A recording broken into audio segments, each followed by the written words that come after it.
Bueno, buenas tardes y gracias por venir a algo tan inusual como es la presentación de un libro de poesía. Lamentablemente no son muchos los que se presentan, ¿no? Es un hecho un poco no tan cotidiano como os decía Francis, aunque la poesía sí lo sea. Bueno, aunque no hay mucho que explicar, porque ya sobre la editorial, me gustaría presentar brevemente el proyecto que tenemos entre manos y explicar, si es posible, su oportunidad en los tiempos que corren, vamos, del porqué y el porqué ahora, ¿no? Y como decía Francis, en estos tiempos tan recios, ¿no? Pues bien, a ver, la colección de poesía nutritiva tiene su origen en un proyecto anterior, de hace más de una década, en el que se publicaron dos libros, eran Del mundo en mí y otros extraños, de Milá, y Paseos en moto con Sidecar, del que os habla. Aquellas publicaciones nacieron entonces en el seno de la Asociación Cultural La Cooperativa, y tras ese largo impasse de pues prácticamente 15 años desde que publicó Milá el anterior libro, hemos querido recuperar, si es posible, con más brío, aunque con 15 años a las espaldas, ¿no? Que se dice pronto, con un nuevo nombre que le hemos puesto a la editorial, a la colección más bien. La editorial, no sé, sería un poco ambicioso hablar de editorial, ¿no? La colección con un nuevo nombre, que es La poesía nutritiva, y esperamos que con nuevos autores, ¿no? Que se anime la gente a participar. La idea inicial de este pequeño proyecto es servir de escaparate a cualquier proyecto poético o incluso de narrativa breve. Nos centramos en esto por cuestión de presupuesto, ¿no? Porque el volumen de páginas y las tiradas serán en principio cortas, porque no hay para más, ¿no? Pero sobre todo queremos abrir las puertas a la edición de los jóvenes poetas, que los hay sin duda. Además, no sé, la juventud yo creo que es el tiempo de los poetas, ¿no? Aunque no se publiquen. Y estos chavales que seguro que tienen obra escrita y quizás no vean la oportunidad de publicarlo, ¿no? La intención principal es que este sea un proyecto para el futuro y que se abra a el mayor número posible de autores de poesía. Bueno, entrando en explicar un poco justificar, no me gusta la palabra justificar, no creo que haya mucho que justificar, de explicar la colección y el fondo, el por qué nos hemos decidido hacerlo. La idea de la colección, la poesía nutritiva, surgió de una discusión sobre la utilidad del arte, ¿no? Cuando nos reunimos en las tertulias y desvariamos un poco, pues suelen salir pues estas discusiones. Decía Oscar Wilde que el arte es completamente inútil, ¿no? En esa discusión que tuvimos, para desatar el nudo, llegamos a la conclusión de que el valor de la poesía no es productivo, en el sentido utilitario y mercantilista, como lo explicaría un marxista, ¿no? Sino nutritivo, pues entendemos la poesía como alimento y antídoto a la vez, ¿no? Como un aliento de la vida, en palabras del amigo Milá, y una catarsis, ¿no? Con sus propios beneficios y también con sus contraindicaciones, como todo acto poético, acto artístico. Bueno, sin pretender hacer una declaración de intenciones al uso, en realidad queríamos decir que los asuntos de la poesía no juegan en esa liga de lo rentable, donde se mueve otro tipo de literatura de consumo, ¿no? Coincidimos en que la poesía es indispensable, pues alimenta con otros ojos y el poder de la palabra el poco valorado pensamiento crítico y autónomo de las personas, rastrea y escupe el desencanto y además nutre esa suerte de denuncia y resistencia al vértigo de estos tiempos, de inteligencias artificiales, de redes sociales que amputan el lenguaje y todas esas culturas del efímero donde suele primar la estupidez.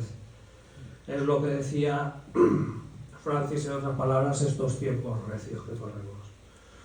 Por todo esto, si alguna vez dudamos de promover esta iniciativa tradicional con la edición de poesía en papel y en tiempos del podcast, en las redes sociales y los blogs, tal, nos convencimos de su necesidad, aunque la conclusión más evidente al final de la conversación y de la tertulia es que nos estábamos haciendo mayores, ¿no? Y no hay más que verlo.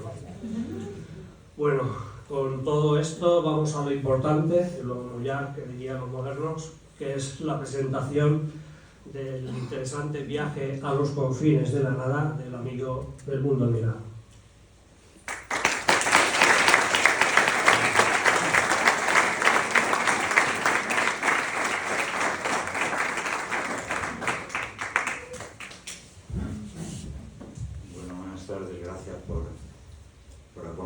Esta tarde a Del Mundo y a su libro.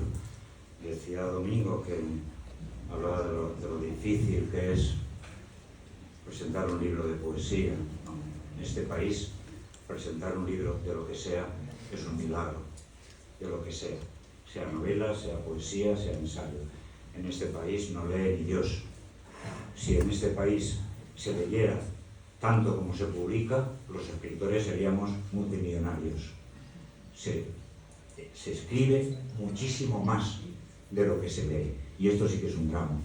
Cuando salen las estadísticas y se dice, no, en España, estaba hace poco con la directora general del libro del Ministerio de Valenciano, cuando salen las estadísticas y dicen, el 60% de los españoles lee un libro en su vida, el 50% lee 3 libros, el 20% lee no sé qué. El problema no es ese. El problema en este país no es cuánta gente lee. El problema principal y gordo es qué lee la gente que lee. Ese es el problema principal.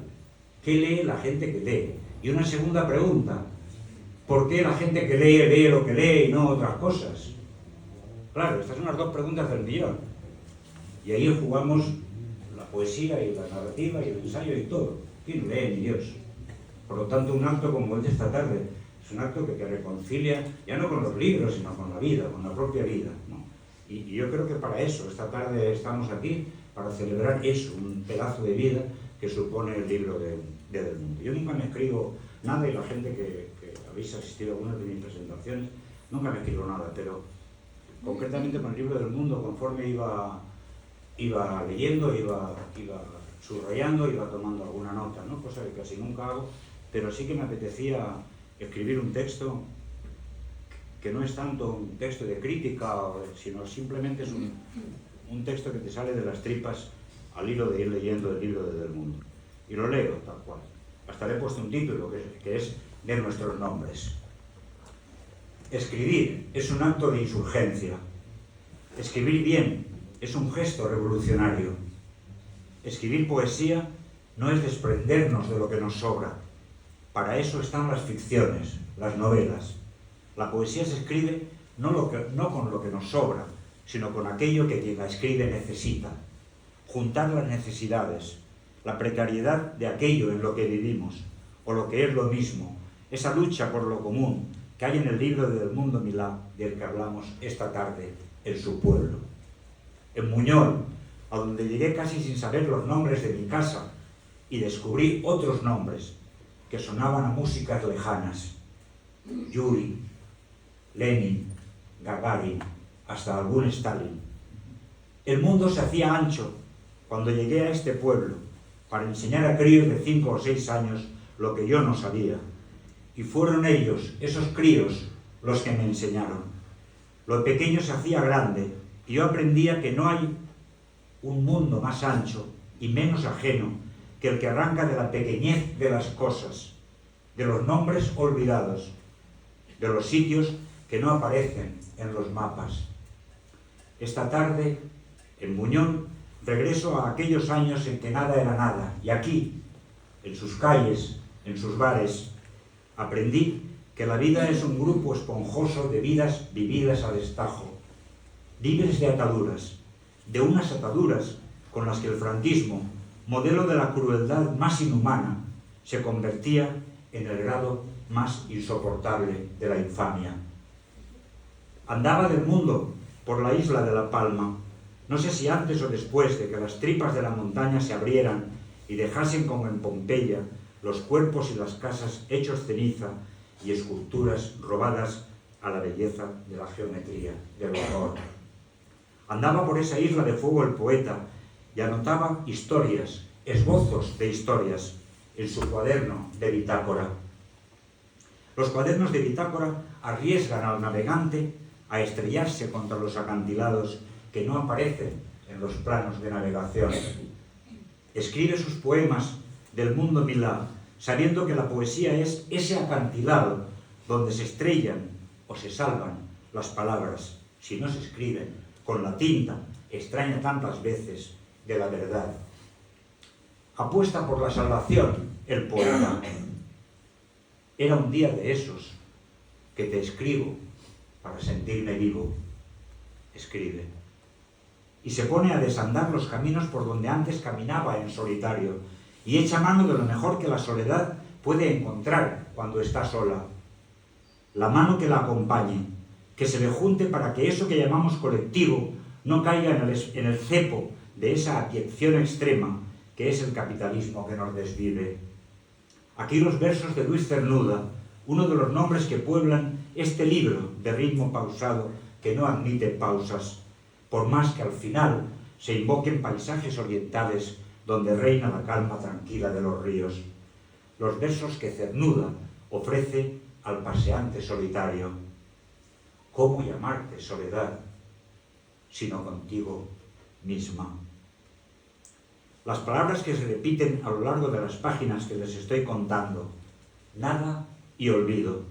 Y la tercera, la palabra memoria. Nada, olvido, memoria. Hacer de esas tres palabras el cuerpo de un poema. Porque no sé si Viaje a los confines de la nada es un libro de poemas o un solo poema escrito a muchas voces y destinado a muchos destinos diferentes. Ese tú al que se dirige el poeta para decirnos que hay muchas veces en que decir yo nos puede llevar a la soberbia, a esa soberbia que John Milton deslizó bajo el árbol para que Eva y Adán se cayeran del guindo de una libertad que era en realidad una engañifa, la emboscada que les tendía ese Dios que abrasa como el volcán de La Palma la desnudez impúdica de dos cuerpos sometidos al sacrificio falsamente luminoso de las sombras. Ahí el grandioso poema en que la mujer asume la venganza contra aquella emboscada de un Dios que se le crea en su salvaje dominio de las cosas.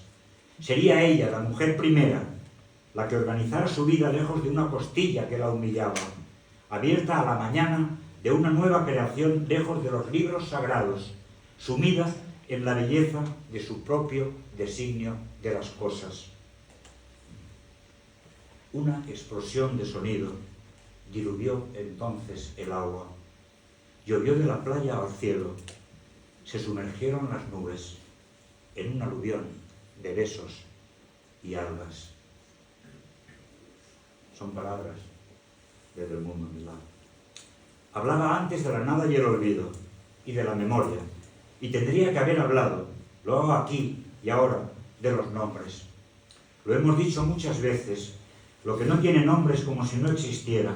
En este libro salen los nombres de quienes el poeta llama de los nuestros, de los que el poeta llama de los nuestros.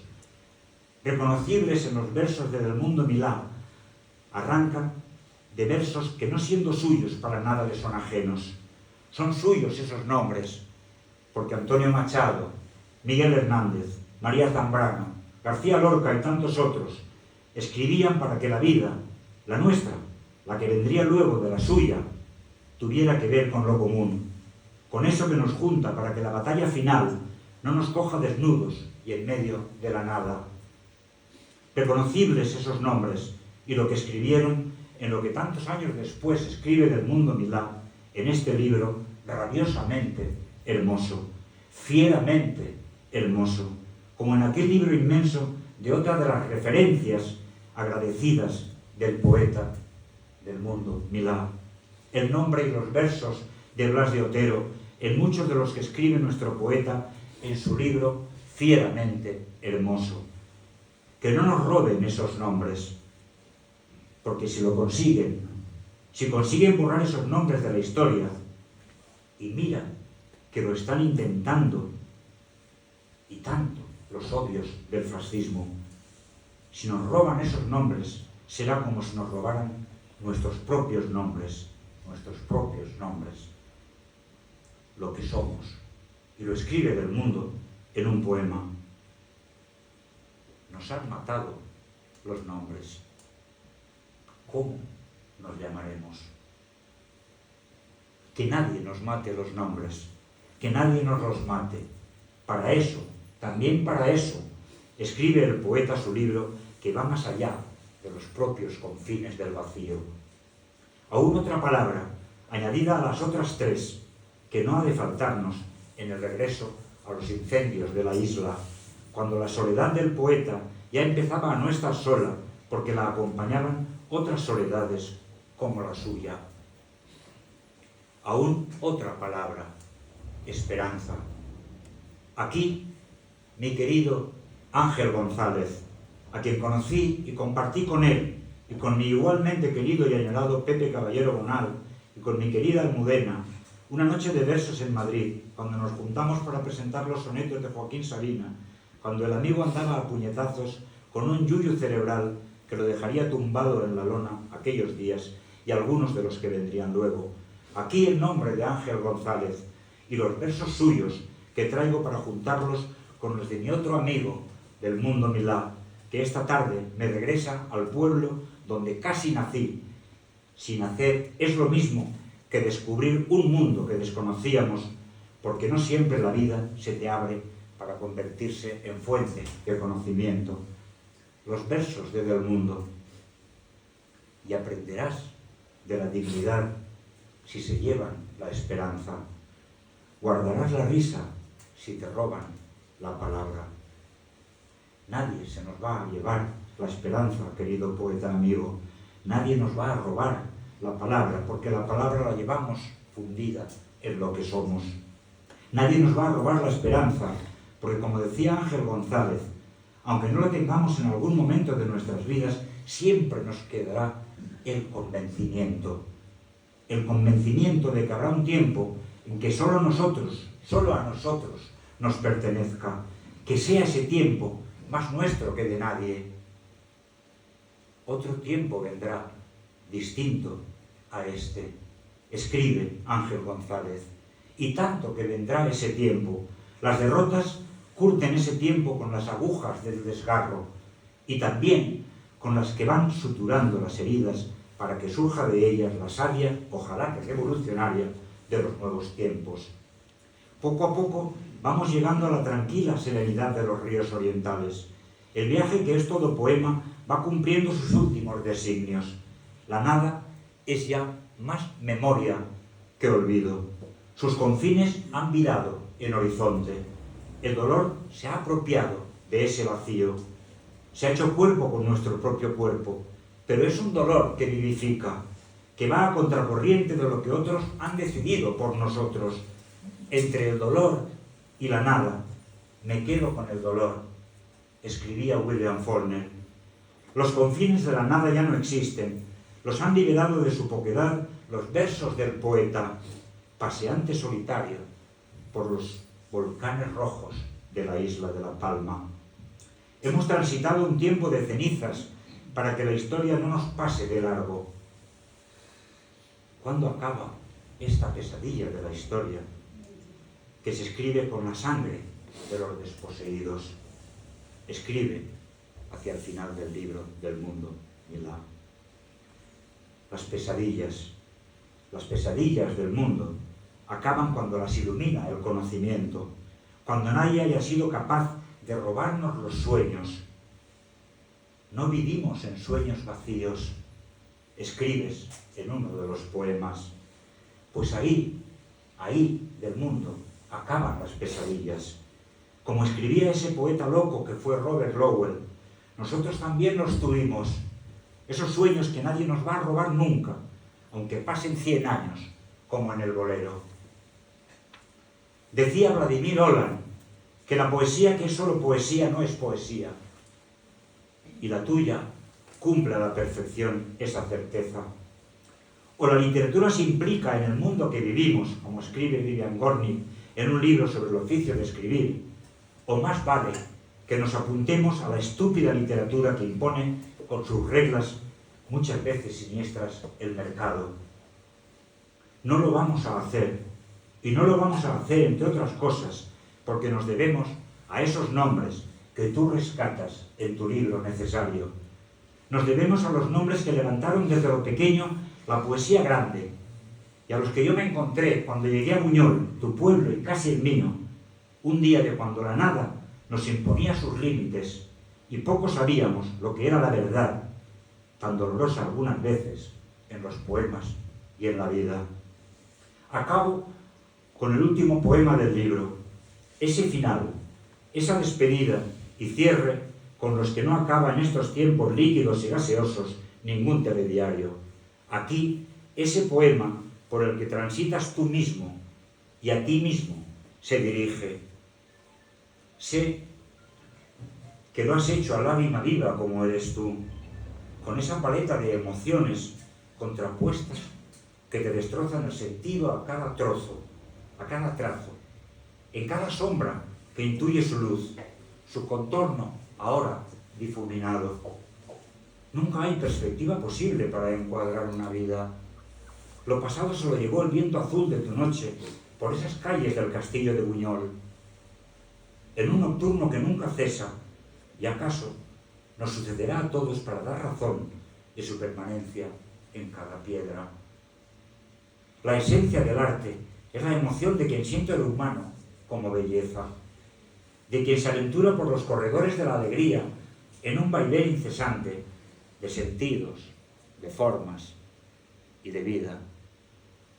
Un momento de esos que te desgarra el olvido y se puebla el alma de sonrisas. Sé que lo has hecho a lágrima viva. Laura, mi hermana, le dedica un cuadro a mi padre fallecido.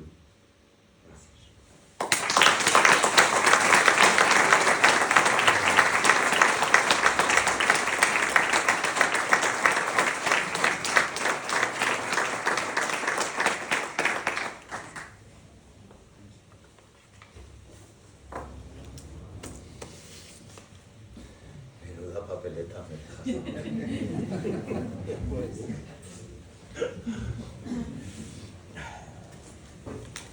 Bueno, que sepáis que tenéis aquí a uno. Yo digo siempre que es el mejor escritor que tenemos en este país. Pero, Y parte del extranjero. Que lo sepáis. Porque Alfonso escribe con el corazón, y escribe con la humanidad, y escribe con una idea de ser humano que desde luego las literaturas mediocres que nos rodean y que nos subsumen en la nada. El capitalismo nos robó la palabra. El capitalismo se quedó con la palabra porque sabía que era el arma perfecta para desactivar lo poco que éramos y lo mucho que podemos ser. No han podido robarnos los nombres. A mí intentaron robarme el nombre.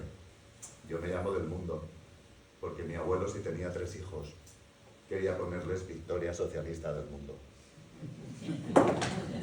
El registrador de personas no quiso, claro, y me inscribió como Edmundo. Yo a los 21 años lo cambié y me puse el nombre porque yo creía que no tenía nombre, porque mis padres me llamaban Del Mundo y en los papeles oficiales ponía Edmundo. Claro, yo al final supe que este era un nombre de santo, pero Del Mundo no. Del Mundo era una invención de mi abuelo. Igual que Lenin o Stalin en este pueblo, que no son invenciones, pero venían al cuento de la...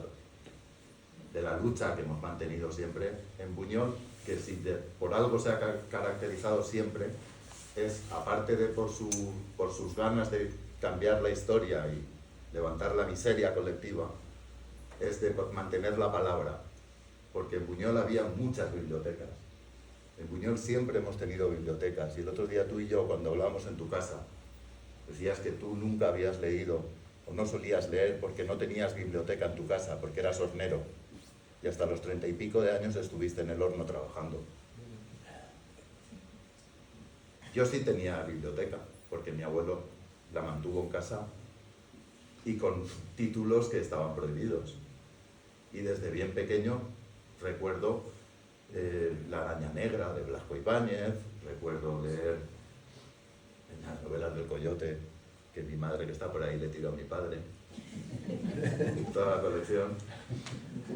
Pero mi madre luego pues, es una de las personas que me transmitió la lectura desde bien pequeño. Si yo escribo es por mi madre y por mi abuelo. Dicho eso, me interesan los nombres, me interesa la palabra, que no nos la roben. Me interesa decir que la poesía es lo único que tenemos, al menos yo es lo único que tengo, pues no sé. No escribo, desde luego, ni para vender ni para mercantilizar lo que escribo, no lo haré nunca. Escribo cuando me da la gana y escribo siempre con el corazón, no escribo. Quiero agradecer a Domingo Martínez también. Le quiero agradecer el impulso que es, porque Domingo Martínez es una de las personas, yo digo que es una persona que ha nacido muy tarde, porque Domingo Martínez tenía que haber nacido en el Renacimiento. Más viejo. Tenía que haber nacido en el Renacimiento porque es un hombre. Y tendría que añadir, y no morirse nunca. Y no morirse nunca. Bueno, eso habría que ver. Entonces, pues si yo escribo poesía es porque Domingo Martínez, que es más viejo que yo, como es del Renacimiento, pues me animó. Igual que él, pues Francis Ruiz, que es la persona que ha presentado esta tarde, pues escribo poesía por ellos. Una noche nos reunimos en casa del Cheroni y empezamos a leer compulsivamente los versos de Neruda. Cada uno leía unos versos. Yo tenía escasos 15 años, vosotros ya teníais más, porque sois más viejos. Y a partir de ahí, pues a bregar con esta afición, que para mí es una afición, y un grito. La revista del Grito es la revista que se impulsa y que creo que ha marcado en Buñol una etapa posmoderna, en esta modernidad líquida que dice el Zygmunt Bauman, ¿no? Fíjate, la modernidad líquida, pero es que nos lo intentan vender como que estamos perdidos, estamos olvidados, estamos muertos, ¿no? No hay remedio. ¿Cómo que no hay remedio? Durante toda mi vida he intentado hacer lo que me ha dado la gana fuera de la oficialidad, porque me niego a morir en la oficialidad. Me niego, porque cuando no tengamos el impulso de intentar crear cosas nuevas, estaremos un poco muertos, que es lo que quiero. Y nada, ya había escrito agradecimientos. Vamos a ver. El libro tiene una portada, es una portada que ha hecho mi prima, Ana Criado Zaunero. Él reside en Los Ángeles y es ahora mismo, creo que, personalmente yo lo creo, ahora mismo es la diseñadora top 10, que dicen los modernos. Estaría entre las 10 mejores diseñadoras del mundo. Entonces, es de Buñol. Entonces, ¿qué le puedo decir a mi prima? Que mi prima ha estado nominada a los premios Emmy, por Star Trek, por la película de Star Trek, los títulos de crédito. Suyos son Godzilla, American Horror History, Star Trek Picard, innumerables títulos. Tiene lo de Greta Thunberg, últimamente le ha hecho el mes de la prensa americana a Greta Thunberg. Todos los grandes artistas americanos recurren a ella para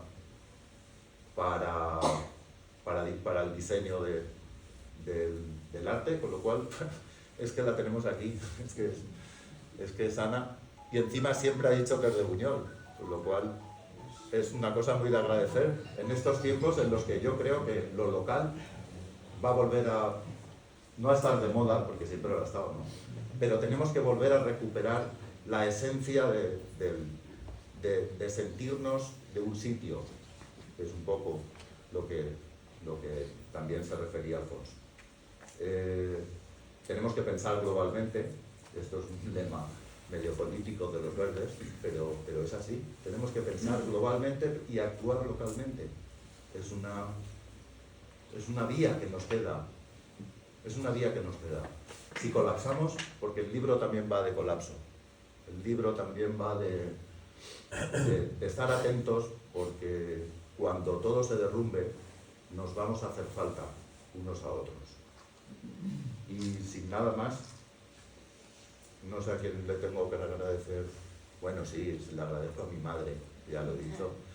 A mi padre fallecido, el libro está escrito por mi padre, y a mis hermanos, mi hermano Mario, que está ahí al pie de cañón, y a mi hermana Inés. Y a Laura. Y bueno, y a Luca y a toda la familia. A toda la familia. Entonces, nada, he preparado una cosica, que es, porque me preguntaban en tu comarca el otro día, en la entrevista que me hicisteis, qué pensábamos, qué se le podía decir a la gente para acercar a la poesía, ¿no? Y entonces pues he empezado a escribir aquí una serie de cosas. ¿En qué pensamos los poetas, no? Y me hago una serie de preguntas.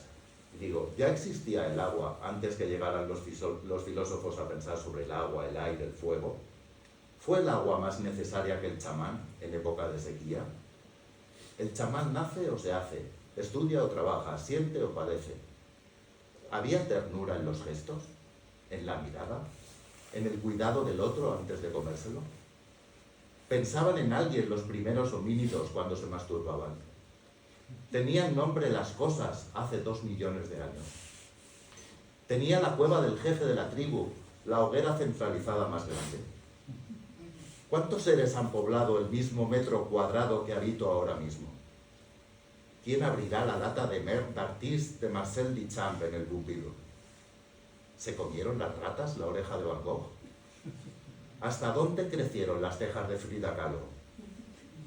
¿Lloran más los ricos que se ríen los pobres? ¿En qué pensaba Miguel Ángel al esculpir los testículos de su David?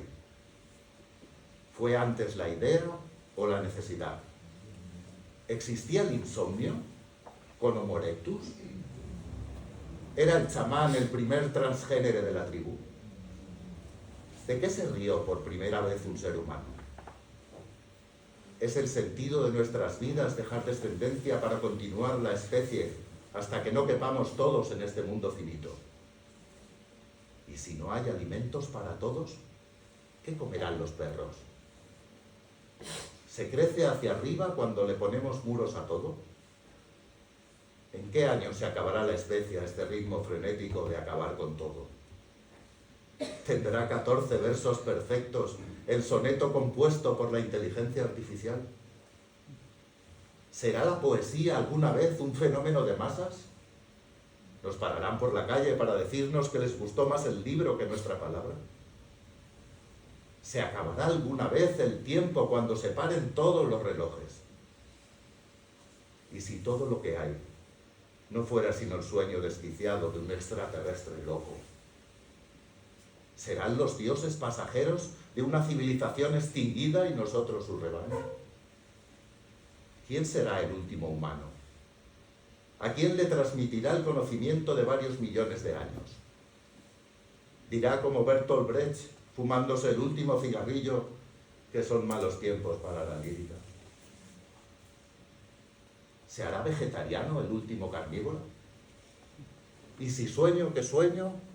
¿Qué sueño? Y si la competencia fuera el ADN humano, la herramienta perfecta para acabar con las otras y quedarse solo en el mundo. ¿Y si la vida no tuviera ningún sentido? ¿Nos volveríamos locos? Pero ¿y si lo tuviera todo? ¿No sería la guerra necesaria para volvernos cuerdos? ¿Es que importa algo saber quiénes somos cuando se mata a un niño a balazos? ¿Vale la pena vivir una vida de angustias, penas, muerte, mientras los otros se preguntan por la felicidad? ¿Se pueden poner puertas al campo? ¿Fronteras en el mapa? ¿Límites al cielo? No es la felicidad tirarse un pedo cuando tienes el cuerpo hinchado. ¿Tiene sentido ser el más rico del cementerio si cambiaste fortuna por amor verdadero? ¿Poseer es esconderse de los otros para que no te roben? Si todos fuéramos ricos, ¿no hundiríamos los tejados tocando el violín? ¿Es el amor una palabra arrojada en el lugar oportuno que te cambia de un golpe seco? ¿O se puede reproducir en un laboratorio a partir de prueba y ensayo? ¿Cuál es el mayor vicio de Dios cuando no juega a los dados? ¿De verdad existe la verdad? ¿O todos nos lo hemos inventado para tener miedo de que no sabemos nada? Y cuando llegues a ser el más justo de los justos, ¿no será todo una injusticia a tu alrededor? ¿Cuánta libertad habrá en un universo cuántico? ¿Habrá poesía en el siglo XXV? ¿O llegaremos al 2499 y diremos que aquel día de diciembre de 2023, en un pequeño pueblo de aquel mar Mediterráneo, ahora seco, se reunieron los últimos oyentes del verso en una biblioteca para oír a un loco que hablaba de la infinita esperanza en el género humano, del amor por lo bello y de que todo y nada eran lo mismo? ¿Por qué empieza a escribir un poeta? Un poeta vive de experiencias, de memoria, de palabras, y va labrando surcos en el suelo, deja huellas, marcas, cicatrices y viaja hasta los confines de su propio mundo. Con todo ello se monta la película que verá en el último momento. Escena primera. Interior. Amanece sobre una ventana abierta. Un niño llorando en una cuna con barrotes de hierro. Ha metido la cabeza entre los barrotes intentando sentir los aires de libertad. Como un toro que embiste, decía Machado. La cabeza cabe a duras penas entre los barrotes. El niño insiste y a fuerza de empuje lo consigue. Se ha dejado el alma en el empuje y posiblemente ha desafiado las leyes de todas las orejas que permanecen quietas en su sitio. Ha pasado un rato chupando los barrotes como quien siente el frío. Ahora no puede sacar la cabeza. La madre nerviosa unta de jabón las orejas. Llama al herrero. Entra el herrero en el cuarto con una sierra de dientes pequeños. El niño rompe a llorar con las orejas llenas de jabón. El herrero ha aserrado el barrote y en un descuido la cabeza del niño, que llora como un niño chorreando sangre por la frente. Escena 2. Por la mañana. Luz día. Una cama antigua con cabezal de níquel plateado. Un cuarto con una ventana que da a un pasillo. Un niño juega con fuego debajo del colchón de la cama de níquel plateado. Ha descubierto el fuego. Escena 3. Es sábado. Luz de bombilla. Mañana. Cuarto de baño sin bañera. Una palangana azul llena de agua tibia. Es el momento del primer contacto con el agua, el jabón, el estropajo, la colonia a chorros y el frío. La madre enciende unos algodones rociados de algodón de 90 grados. El niño está recién peinado. Pantalones cortos y botas de cuero, posiblemente heredadas. Borracho de colonia, se lanza al mundo dando tumbos. Escena 4. Interior, escalera de casa. Niño de 5 años delante de una puerta cuarteada. Es la puerta de una andana. Está solo. Piensa por primera vez que tiene nombre. Se llama del mundo. Ha nacido la conciencia. Abre la puerta. En un rincón de aquel cubículo, entre balas de paja, una niña juega a hacer teatro con otras niñas. Él será el público. Aplaude cuando se le indica. En otro rincón juega con otros niños. No tiene pelota. Inventará el voleiglobo, el hockey sobre zapatos, la pelota galocha en un frontón curvo y ondearán desde el balcón desconchado una bandera roja con los colores de su equipo. El niño rico, que vive más abajo en un chalet americano, pasará como cada día a las 2 en punto debajo del balcón desconchado. Es el nacimiento de la rebeldía ante la injusticia. La palangana azul se llena de huevos podridos y estiércol.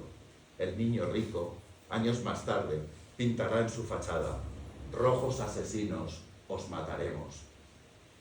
Escena quinta, exterior. Ya hay equipo, pero no hay campo. Terreno de juego, la cancha de los sueños, el Maracana del barrio. Y más cortos que perezosos, se lanzan al descubrimiento. Han llegado a un campo de césped no muy lejos de la última acequia que llega hasta la huerta de abajo. Tienen pelota y ahora campo de juego. Se les abre un futuro muy claro de éxito. Escena sexta, juzgados, luz de foco, una voz ronca y enérgica. ¿Qué no os habíais dado cuenta que aquello era un cebollino, amantes? Los padres van pagando uno a uno. Aún son tiempos de Franco y no hay pabellón cubierto. Nadie quiere a unos niños jugando en la calle con sus gritos. Otra voz. ¡Iros por ahí a apedrear, gatos! Vivimos en una jungla donde sobrevive el más rico. Lo veo claro. Escena séptima. Máquina de escribir en escritorio de mi abuelo. Intento hacerme rico escribiendo. Escribo mis primeros versos. Estoy terriblemente enamorado de una niña rica que me tiene comido el cerebro. Y no puedo pensar en otra cosa que no sea el amor verdadero.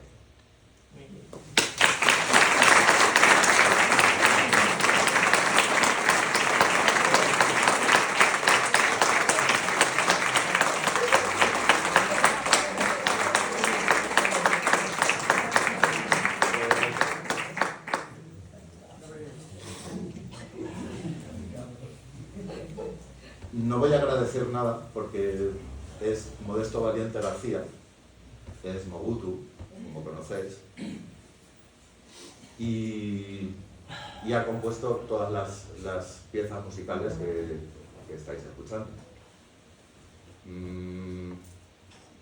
Ahora nos va a tocar, ha compuesto una obra que se llama La Nada. Entonces, ahora cuando...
No era La Nada, era un bolero dedicado a nuestros padres.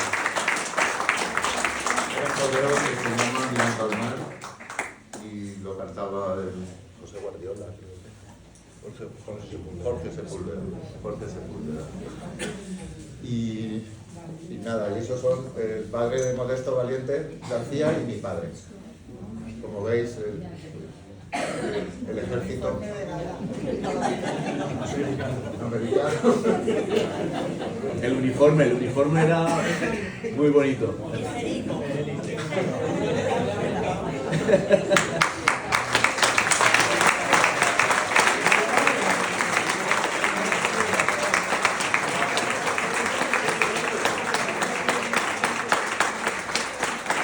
Modesto Valiente García ha sido músico durante toda su vida y ha tocado con todos los grandes de la bossa nova: Toquinho, Vinicius de Moraes, María Creusa. Sí, cuéntanos algo. ¿Yo?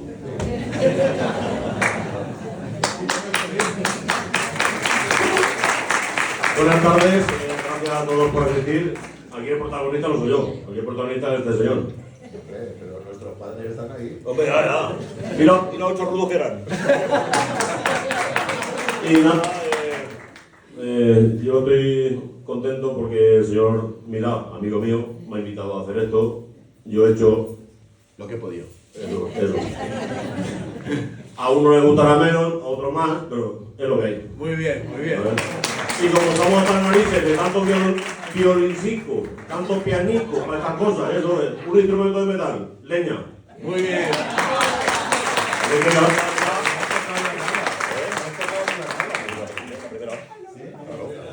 A nadie se lo ha tocado este. Acabamos de la nada, y acabamos el acto con la nada. Bueno, pues gracias a todos por asistir y esto es lo que hay. Y compren el libro, El mundo. ¿Pongo el vídeo? Vale, pues entonces tocas otra vez la nada, Mobutu, y... Venga. Dame agua, que no puedo. Sí, pues agua. Una película, de huevo. El vídeo no. Al final.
Y para acabar, pues una sorpresita para mi madre.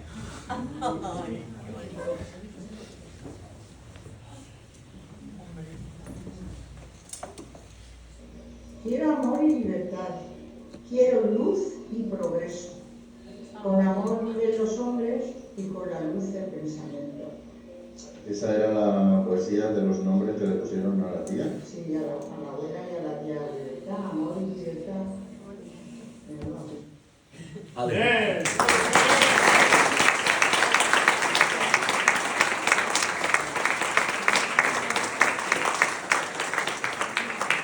Y eso fue todo.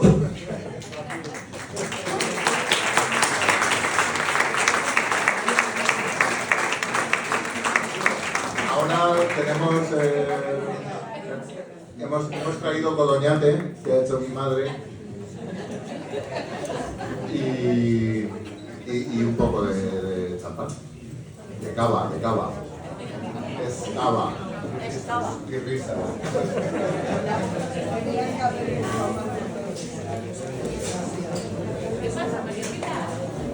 Bueno,